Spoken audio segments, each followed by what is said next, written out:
Okay, today I'm going to be doing a hip-hop tutorial, I guess, just showing you how to do your beats for your instrumentals. A lot of you have been asking me, sending me messages, what kind of music do I produce?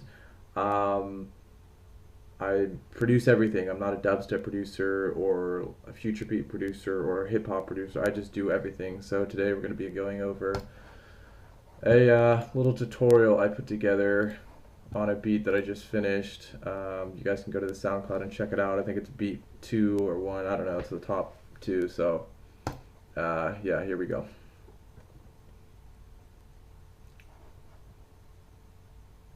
Okay, so here's the basic beat that we started, and I'll let you listen to it. This is zero processing. This is just samples placed in and cut up. So yeah.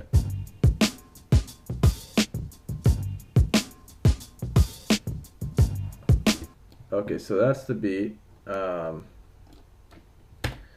Now here's the kick. It started out like this. There's nothing really special about that kick. The snare, I went through a couple snares and I just got this because they work together.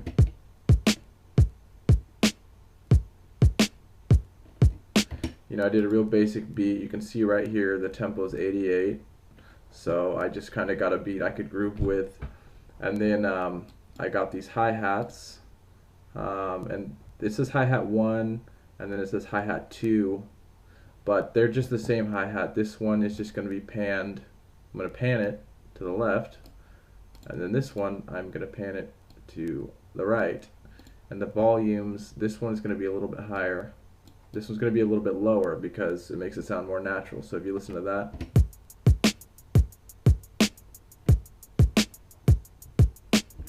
Okay, nothing really special about that beat, and I knew that it wasn't feeling full. It just feels kind of boring.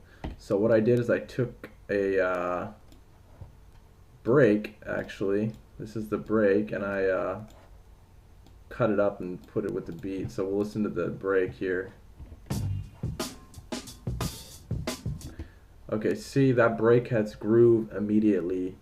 It's naturally played by a great drummer in a funk band, so it's got rhythm already. So what I did is I cut that up and layered it with my drums.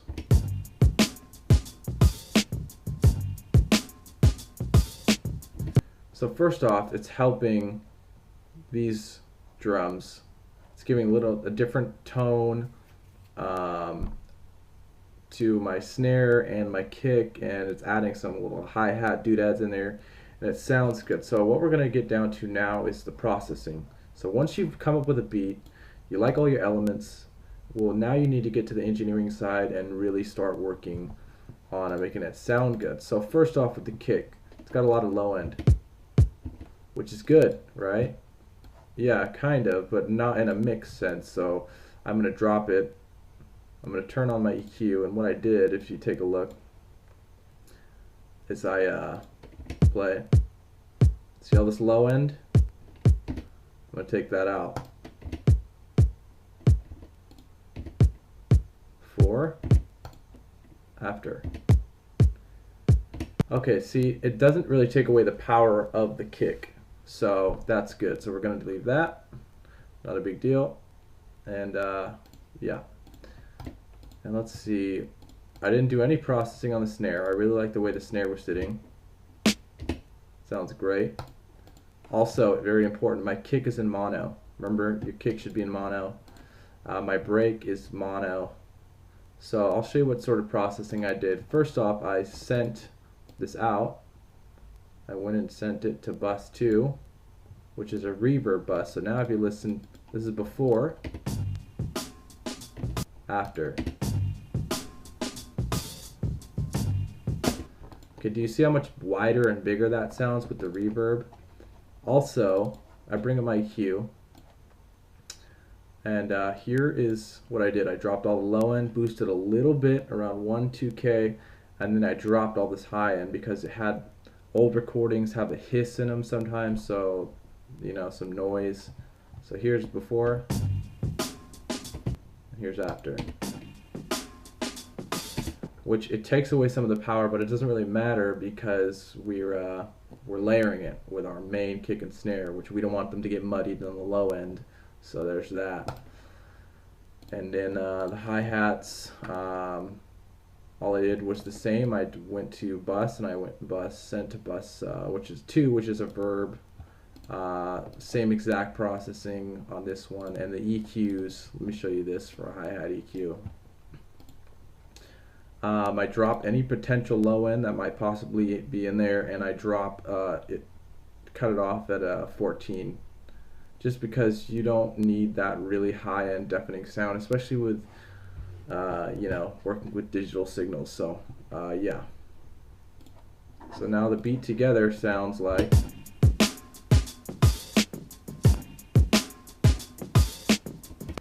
Okay, it's not bad. It's getting somewhere.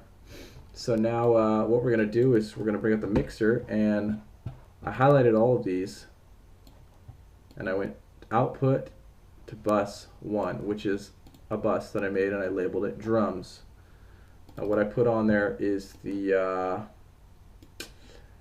API 2500 compressor from the Waves bundle, and I just put it on. I went to load, and I just set it to the mastering 1 default. Now here's before.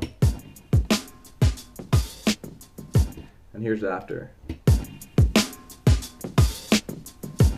So it's really helping to tighten everything up and get everything sitting well together. Now the next thing I did is I sent it to the reverb bus with a little tiny bit of reverb. So here's before, here's after. Little bit of space, little bit of tail. So you can see I'm only pushing that just a couple dBs in there. And then what I did is I routed the entire signal.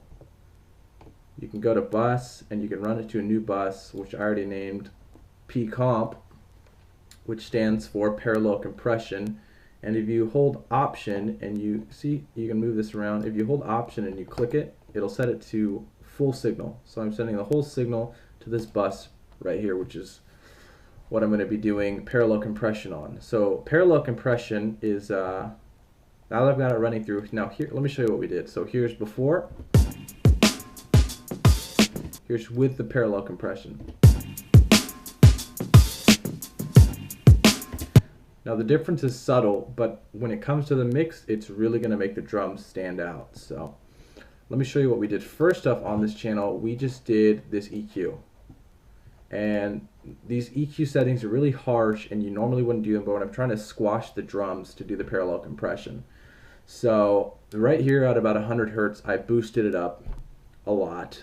11 dBs of boost. That you would never do that unless you were doing, you know, an oddball technique like this. And also the high end, we're boosting 13 decibels in the high range. And I'm just cutting this out because I don't want to boost the mud. I don't want all this mid-range muddiness. So that's that. And then over that, what we do is I'm gonna pull this fader down to 0 really quick. And then also what we do with the compression settings, if you take a look at this, extremely harsh. My threshold is at -21 dBs. My ratio is almost to, it's 17, is over 17. So you can watch it pump, and my attack is up, my release is long. You see that? It's pumping the signal hard. And also if you click this tab right here, and you click on output distortion, you can click hard. Close that up. Okay, now take a listen as I bring this fader up, what it's going to do to the beat.